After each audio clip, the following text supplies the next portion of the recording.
is the Man in Black. I'm very happy to step over from the sound stage of Suspense to stand in for my fellow scare master of ceremonies, Peter Lorre. Mr. Lorre had to attend a special conclave of the International Association of Witches, Goons, and Creeps, of which he is a charter member. So I am here in his place, opening the doors of the Mystery Playhouse.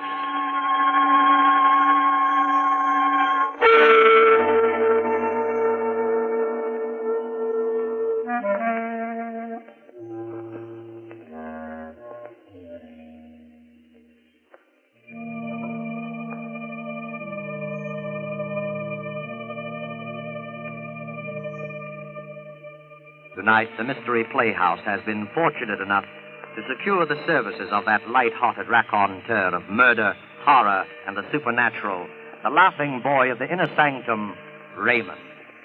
Raymond's been telling about the horrible things that happen to other people for a long time now, and getting a huge bang out of it. But tonight the tables are turned, and he finds himself on the receiving end, which seems like poetic justice indeed. I think it might prove interesting to find out how Raymond's much vaunted sense of humor survives the acid test. So follow me to the home of the squeaking door, little house of 1,000 horrors, the inner sanctum.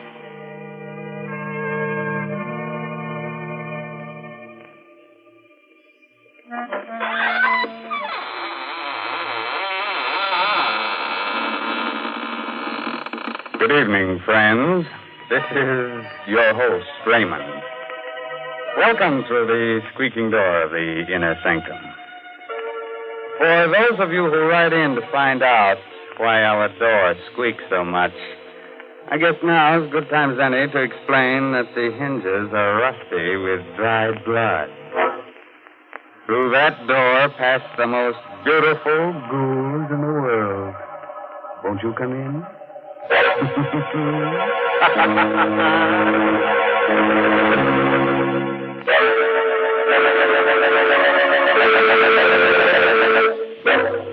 Well, friends, are you ready? Good. Now remember, if you must scream, do it with your mouth closed, so you won't annoy the rest of your family.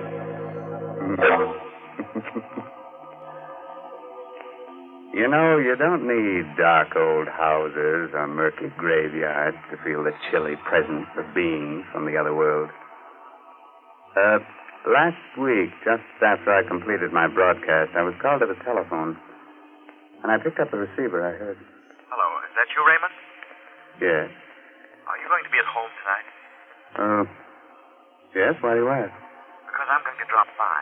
Something I want to ask you about. Try to be alone. Who are you? Don't you remember me?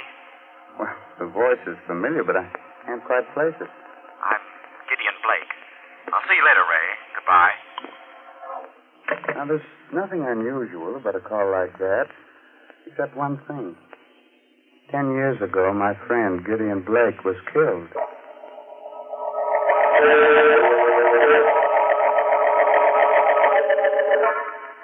I was sure that call was some joke. I remember laughing about it as I sat down in my living room with a sandwich and a glass of milk. But later that night, I must have dozed off.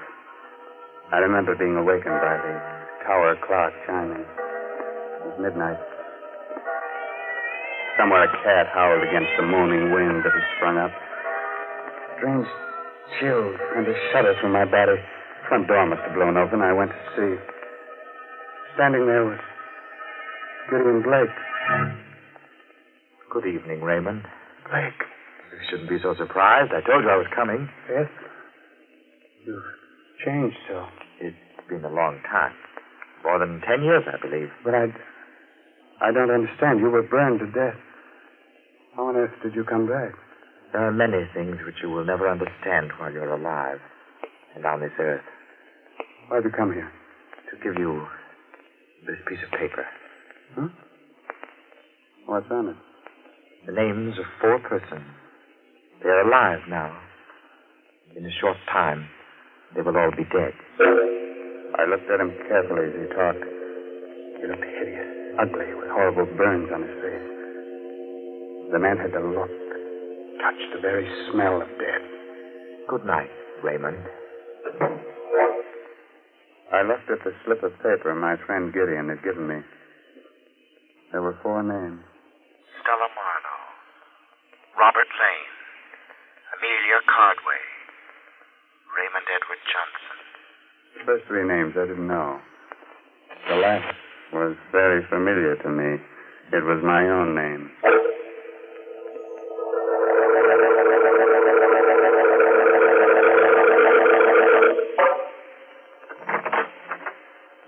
Oh, hello, Raymond. Sit down. Thanks, Inspector Dore. Cigar? No, thanks. What about that piece of paper I gave you? How'd you get it? I told you. Look, I'm a cop, Raymond. When I believe a story like that one, you can call the little men in the white coat. Oh. No, I'm sorry I bothered you, Inspector. Let's forget it. I can't forget it. Why? Because Blake wrote that note. Are you sure? We checked the handwriting. It's his. So are the fingerprints we found on it. How do you figure it? I don't yet. I am waiting for you I to told tell you me. everything. Hey, wait a minute. Maybe Blake's really alive. He got burned to death 10 years ago. Are you sure? Positive. We checked every angle of his death at that time because we thought he might have been murdered. Murdered? I never heard about that. Oh, Blake was with the department, you remember, working on a homicide case. The Laura Wilcox case, you remember? Vaguely. We figured someone might have polished him off, but nobody did. It was an accident. Was this Wilcox murder ever solved? Well, no. Maybe those names I gave you had something to do with the Wilcox case. Why don't you check them? I did. None of your names figure. These people never heard of the Wilcox murder. Hey, Inspector, Yeah, what do you want, Gibson? weren't you interested in some information about a dame named Stella Marlowe? Yeah. She was the first name on that list you gave me, Ray. What about her? I just came through on the ticker. Stella Marlowe was found dead. Murdered.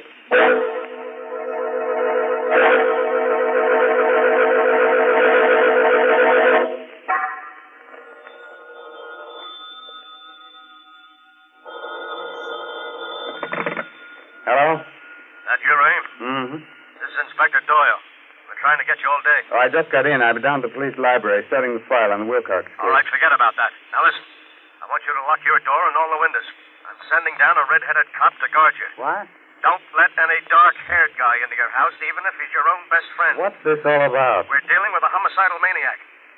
The body of Stella Marlowe was dismembered. Remember. Tell my man to call me at headquarters when he arrives. Goodbye. Goodbye. Just after I hung up the phone, I noticed a little black box on the living room table. How it got there, I don't know, because my house was locked all day. I undid the black ribbon, opened it. What I saw inside fascinated and horrified me. It was a human hand. Suddenly a thought clicked in my mind. I recognized something on there.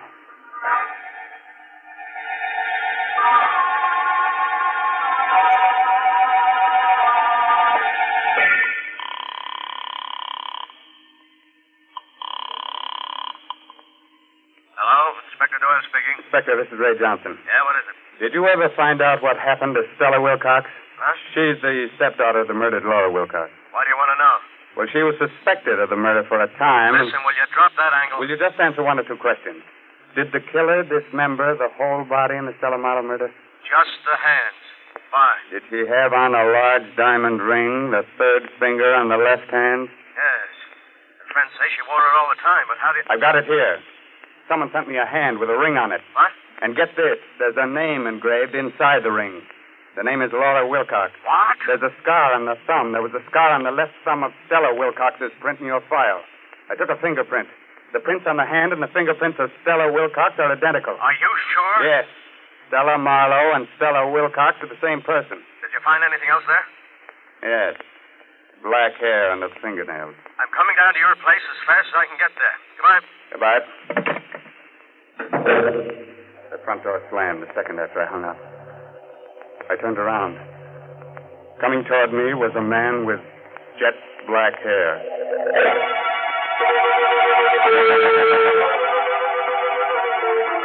You know, I can face sudden, horrible death when it happens to other people, but when it happened to me, a Well, the man with the jet black hair looked quietly at me and said, I'm Robert Lane.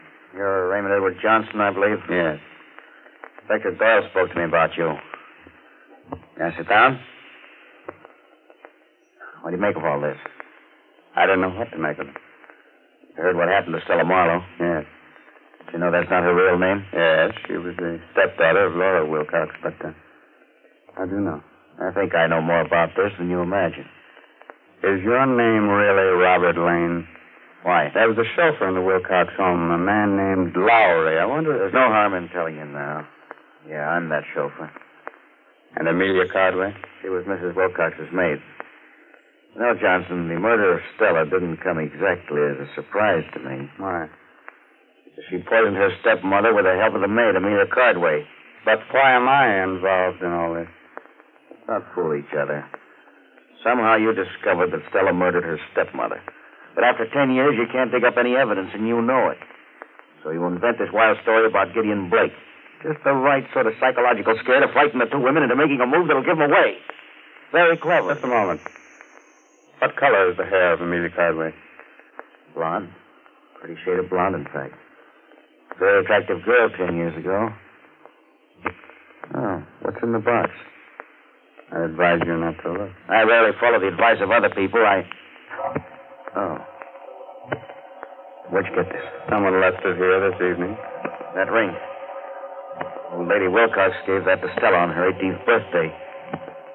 That's the hand of Stella. I understand why you asked about the hair, Johnson. The hair under the fingernails is black, just like mine. Mm-hmm. I wouldn't be surprised if an analysis showed that it was mine. And you killed her. The point is that I don't intend to give up my life to amuse you and your little crime hobby. What do you mean? You're going to learn about crime, Raymond, through a direct personal experience. I'm going to kill you. Let go of me,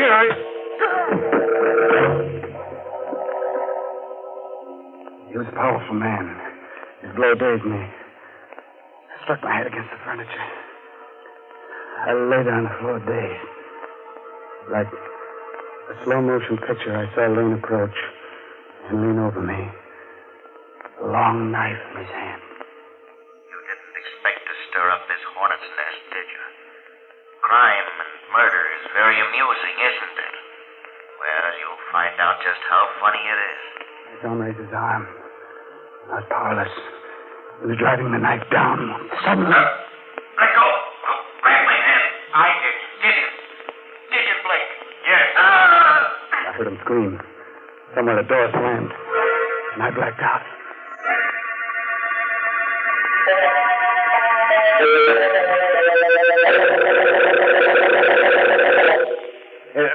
Here, get up. Right. There you are. You're okay now. Come on, get up. Inspector Doyle. Hey, what happened here? We found you on the floor, out like a light. It was Lane, the Wilcox chauffeur. He tried to kill me. Lane? Lane's dead. There's the body. Huh? Did you kill him, Ray? No.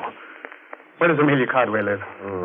A few miles from here. Why? We've got to get over there right away. She killed the old lady, and she might have killed Stella, too.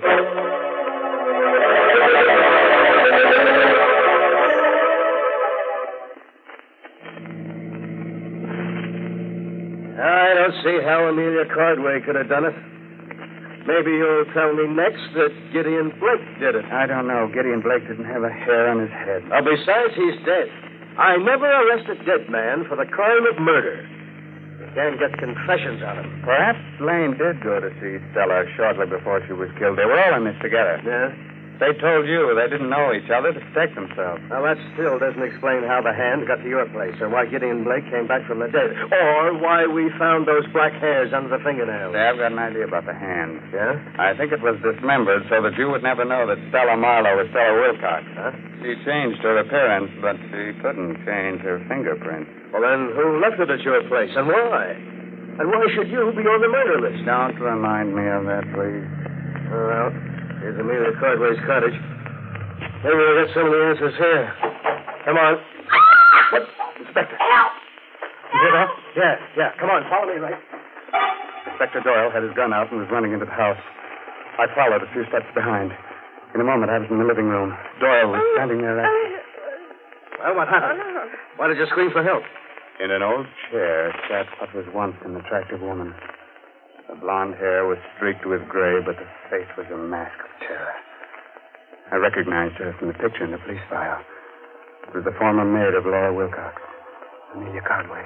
Yes, Mrs. Wilcox. In just a minute. Come in, Mrs. Wilcox. What's the matter with her? Yeah, she's cracked or delirious. Just keeps sitting there like that, mumbling. You can't live with secrets. Someone will find out. I'm glad they found out.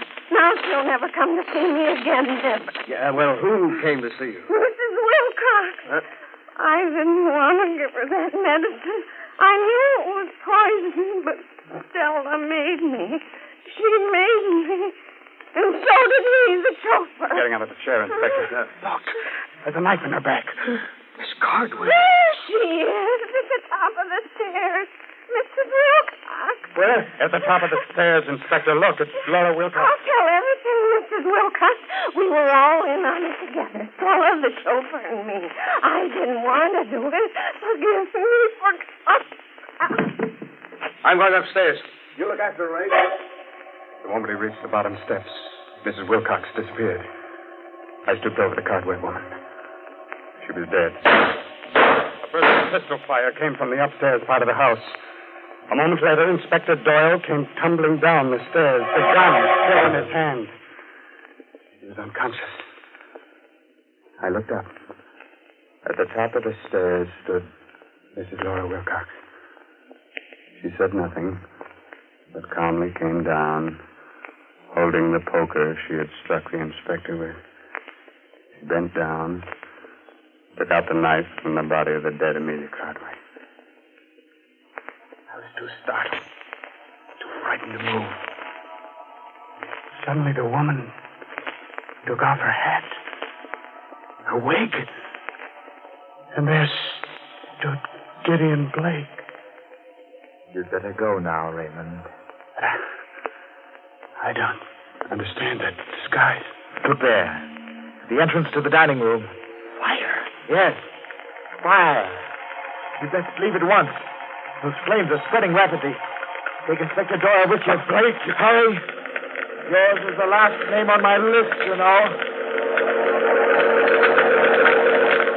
He didn't have to say any more. I dragged the inspector through the door. Gideon Blake turned, smiled at me, and walked directly into the flames. That was the last I ever saw of him.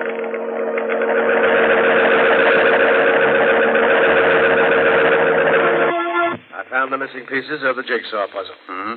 Laura Wilcox was a twin sister of Gideon Blake. We dug up the birth records. Mm-hmm. So that's why she looked so familiar. And that's why he murdered the three people. Because they killed his sister. He faked his own death in order to carry out justice himself. Yes, but that still doesn't explain why I was brought into it. Huh? A bit. That's simple. He wanted us to know what was going on so that we didn't hold some innocent person. Mm-hmm. Just one more question. Yeah, go ahead. How did Blake fake his own death 10 years ago? Well, now, we don't know exactly, but he must have done it. Did you find his body in the ashes of Amelia Cardwell's cottage? Well, I guess they're there, but, well, it's impossible to identify them positively. Yeah, that leaves one other explanation. What's that? That Gideon Blake actually died 10 years ago.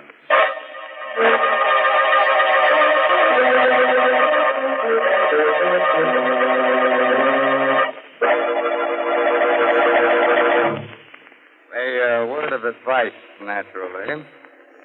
When you get killed, don't let your murderer slice your hands off. Because then you can never put the finger on it. Good night. Pleasant dreams.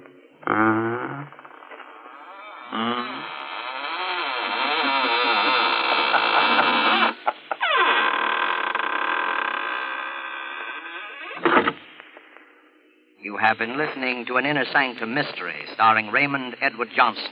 Tonight's presentation in the Mystery Playhouse. At this point in our program, Peter Lorre tells me we usually go to the green room for a preview performance of our next Mystery Playhouse attraction.